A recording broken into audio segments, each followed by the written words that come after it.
नमस्कार दर्शकों, मैं जितेंद्र गुप्ता। आप देख रहे हैं स्टार सिटी न्यूज़। मैं इस वक्त मौजूद हूं तुगलकाबाद विधानसभा के पूर्व प्रहलादपुर वार्ड नंबर 94 में। हमारे साथ महिपाल नेताजी जो कि आम आदमी पार्टी में, इनसे हम सीधी बात करेंगे। आज इनके कार्यालय पे, इनके निवास पे मौजूद हैं हम। महिपाल जी, आपको पहले स्वागत है सर। सर, पहला सवाल आपसे करेंगे कि आपसे इंट्रोडक्शन को लेके कि आपका जो राजनीतिक सफर, जो दौर शुरू हुआ आम आदमी पार्टी में, कैसे आना हुआ सर? जी, मैं सबसे पहले कांग्रेस में था, चौधरी प्रेम सिंह जी के साथ में। Okay sir.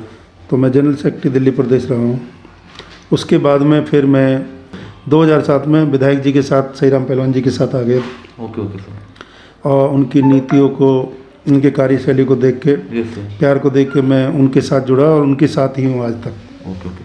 अच्छा, पुल प्रहलादपुर को लेके, वार्ड को लेके बात कर लेते सर। विधायक साहब की क्या क्या उपलब्धि रही, क्षेत्र को लेके बात कर लें। क्षेत्र में जैसे कि पहले पानी की बड़ी समस्या थी। पूरे जो क्षेत्र में जल बोर्ड की लाइन 90% डल चुकी है। Yes sir. और कुछ जो बाकी है उसमें कार्य चल रहे हैं, वो भी तकरीबन जल्दी 1-2 महीने में पूरा कंप्लीट हो जाएगा। तो पूरे क्षेत्र में पानी की समस्या की जो समस्या, वो ख़त्म हो जाएगी। जैसा कि तुगलकाबाद विधानसभा में हमारा गांव तुगलकाबाद है। जी सर। वहाँ के आज की डेट में सांसद हैं रमेश भिदुड़ी जी। वो विधायक रहे हैं 15 साल। तो तब भी बड़ी परेशानी थी, लेकिन जब से विधायक जी आए हैं, विधायक जी ने 8 जो इंची की लाइन डलवाकर गंगा वाटर की, वहाँ की पानी की समस्या को ख़त्म किया। वहाँ के लोग बड़ी तारीफ़ करते हैं विधायक जी की। Okay sir. उसी कार्यशैली को लेते हुए हमारे लाल कुएं में, पुल प्रहलादपुर में, पूरे वार्ड में जो पानी की समस्या, जहाँ जहाँ आरकेश नगर, सब जगह कार्य कर रहे हैं विधायक जी बहुत अच्छे हैं। और कंटिन्यू कार्य में लगे रहते हैं। आपने देखा होगा और विधायकों को मॉर्निंग में बैठने का टाइम होता है 2 घंटे का, लेकिन इनका ऐसा कोई टाइम नहीं है। मतलब मेरी ख्याल से 24 घंटे में से ज़्यादा नहीं कहूँ तो 12-13 घंटे तो काम करते ही करते हैं जी। मोदी जी की तरह 18 घंटे तो नहीं करते, लेकिन 12-13 घंटे काम करते हैं। अच्छा महिपाल जी, आपका जो नाम जो रखा गया महिपाल नेता सर, काफ़ी आपने समाज की सेवा की हुई, जो आपका आज इतना एक नाम पड़ा। तो क्या आपका लोगों में क्या जनसंपर्क, क्या आप सेवा कर रहे हैं सर? देखो, मैं जब 10वीं में पढ़ता था तभी से प्रेम सिंह जी के यहाँ पे जैसे कि फार्म वगैरह टेस्ट करवाने, ऐसे कार्यों के लिए जाते रहते। मैं तभी से समाज सेवा में जुड़ा हुआ हूँ। 17-18 साल की उम्र से ही मैं जुड़ गया था। और आज मुझे 30 साल हो चुके हैं जी सर। और मैं कंटिन्यू, ऐसा नहीं है कि भाई सीजनेबल नेता आते हैं, जैसे चुनाव आ गए तो कुछ कूद का आगे, इस तरीके से नहीं। मैं कंटिन्यू लग रहा हूँ ग्राउंड पे वर्क। हाँ, ग्राउंड पे वर्क कर रहा हूँ। कोरोना काल में क्या मदद आपकी रही महिपाल नेता? कोरोना काल में हमने जो लोगों को, गरीब लोगों को खाना भी बांटा, बना करके। बुद्ध विहार है हमारे यहाँ, अम्बेडकर भवन है, उसमें कंटिन्यू हमारे 2 महीने खाना बन के बटा। हम सब ने सहयोग करके उसको कंटिन्यू रखा।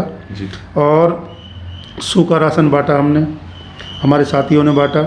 हम सब ने मिलके कोरोना काल में, कई बार ऐसा हुआ, ये यहाँ पे शमशान घाट है, उसमें बेचारे कोरोना की वजह से कोई डेथ हो गई तो उसके परिवार वाले भी उसको कंधा नहीं दे रहे थे, ना उसको बुला रहे थे। तो उसमें हमने खुद ने जाके बॉडियों को मिलके हमने हमारे ग्रुप ने जाके ले जाके जलवाया, और जो उनको जो दाह संस्कार करवाए, हमने अपनी जान की लापरवाह करते हुए हमने समाज सेवा की। महिपाल जी, जैसे कि 2 साल का जो कोरोना काल का जो काफ़ी मतलब कठिनाइयों का सामना जो लोगों ने एक उठाया, आने वाला समय आ रहा है, तीसरी लहर ओमिक्रॉन को लेकर बात कर लेते हैं। लगातार दिल्ली में केसेस बढ़ रहे हैं, 15-16 हज़ार केसेस हो चुके हैं। तो आने वाली जो व्यवस्थाएं हैं मुख्यमंत्री जी की, क्या व्यवस्थाएं हैं सर आगे? देखो, ऐसा है, अब जो ये तीसरी लहर आ रही है, इसके लिए मैं और सरकारों की तो नहीं कह सकता, लेकिन दिल्ली सरकार पूरी तरीके से तैयार है और इस लड़ाई को लड़ेंगे और जीतेंगे। ओके हाँ। अच्छा, यहाँ के मौजूदा पार्षद कौन है महिपाल जी? मौजूदा पार्षद हमारे जो गांव लालपुर की ही बेटी है, संजू रानी जी हैं। ओके। बीजेपी से पार्षद हैं। बीजेपी से। ओके। 4.5 साल लगभग लगा लो आप। क्या काम हुआ सर वार्ड में, क्षेत्र में आपके? देखो, मैं काम के नाम से कहूँ, मेरी छोटी बहन जैसी हैं, वो बहन ही हैं। तो काम तो नहीं किया उन्होंने, काम तो कुछ हुआ ही नहीं है। नहीं, कोई काम नहीं हुआ है। आप पूरे वार्ड में पूछ सकते हैं, सफाई व्यवस्था खराब है। और जो आपको पता है, एमसीडी में घोटाले पे घोटाले तो हो ही रहे हैं। और रही बात कार्य की, सफाई नाम की कोई चीज़ नहीं है। आज तक कोई नाली नहीं बनी है, आज तक कोई किसी तरह की जो सफाई नहीं होती। जो इनके अंडर काम आते हैं, बताओ एक भी हुआ वो, हाँ इनको कहीं से वसूली करनी है तो वहाँ ज़रूर पहुँच जाते हैं। ओके।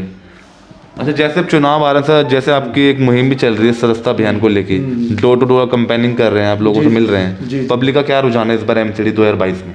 पब्लिक ऐसा होता है कि पब्लिक आके कहती है कि भाई हमें आम आदमी पार्टी के कार्यकर्ता जोड़ो।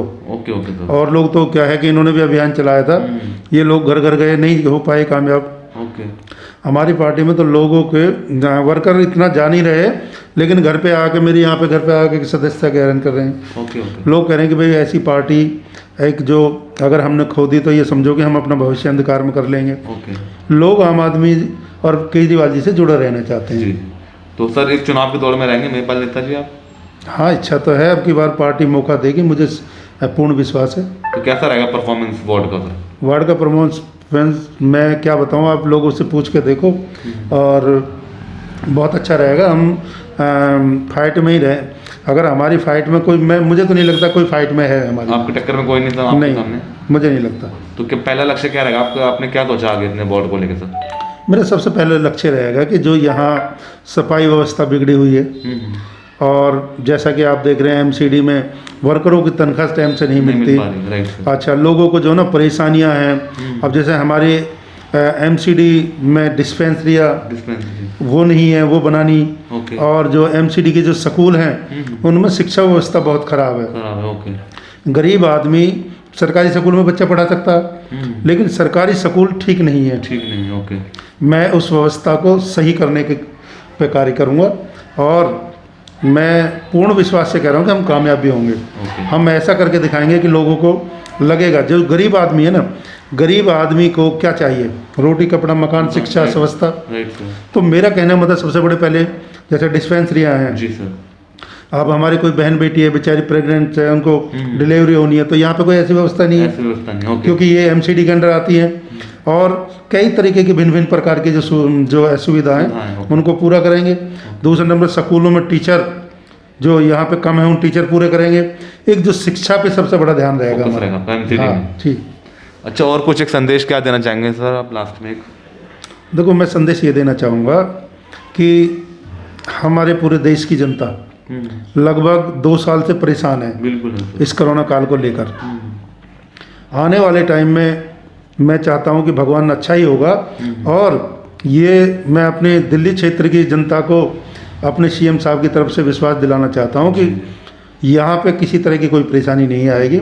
हम परेशानी से लड़ने के लिए हम और हमारी पार्टी तट पर रहेगी, यही विश्वास दिलाना चाहता हूँ। धन्यवाद आपका सर, आपने समय दिया हमें। जी सर। तो ये हमारे सीधी बात महिपाल नेता जी से, स्टार सिटी के साथ मैं जितेंद्र गुप्ता।